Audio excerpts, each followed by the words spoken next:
Afternoon. Video is really just to serve to give parents and players a better feel for the methodology. So how we go about trying to hit our learning objectives.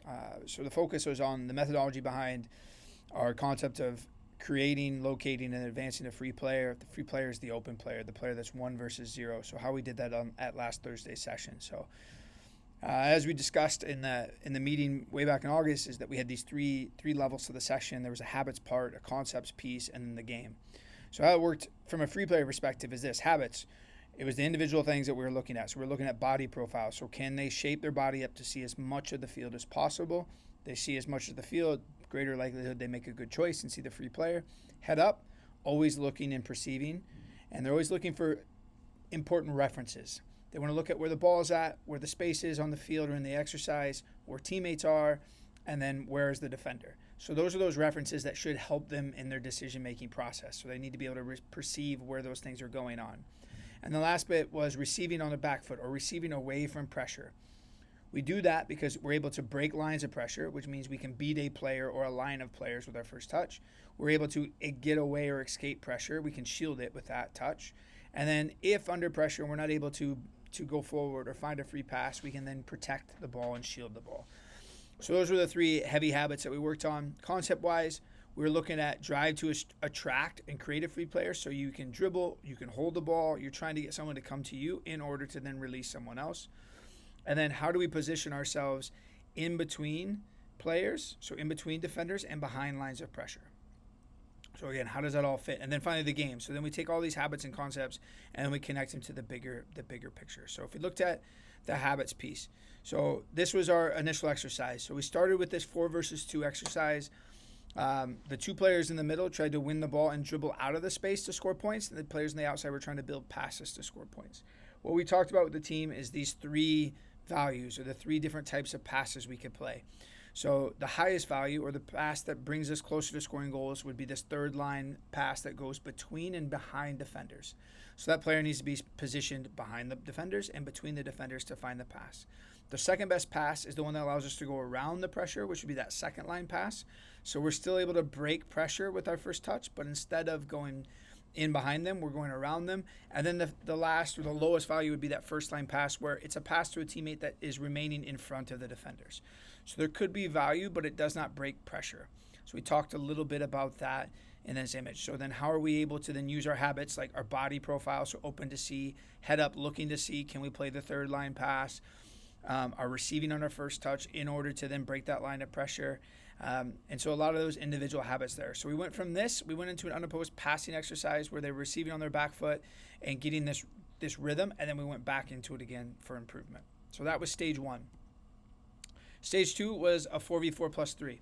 So you'll see a little bit from the image, the animation, what we're looking at. So it's a 7 versus 4 exercise.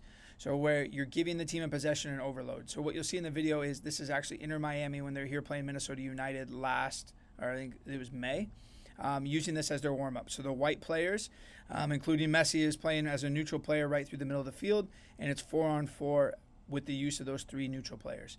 But it is, can we play through them? Can we play around them? How do we locate and find that free player with the ball as we move?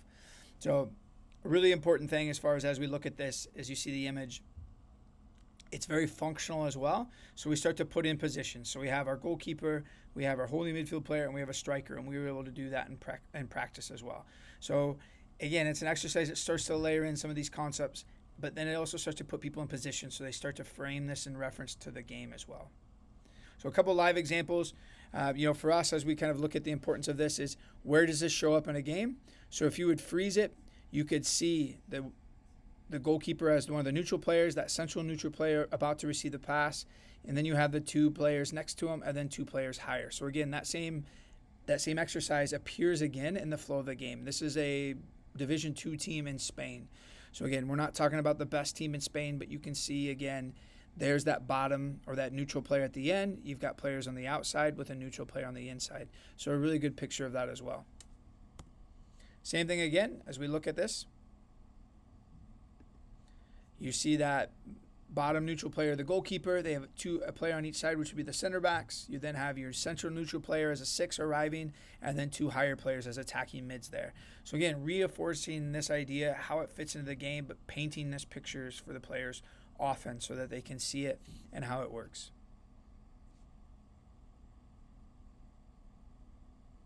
So a lot of that free player, third player type stuff, which we'll get into more. But it's important that we're able to then show this, as far as how do this concept, this position game fit into the big picture of the 11v11 setting.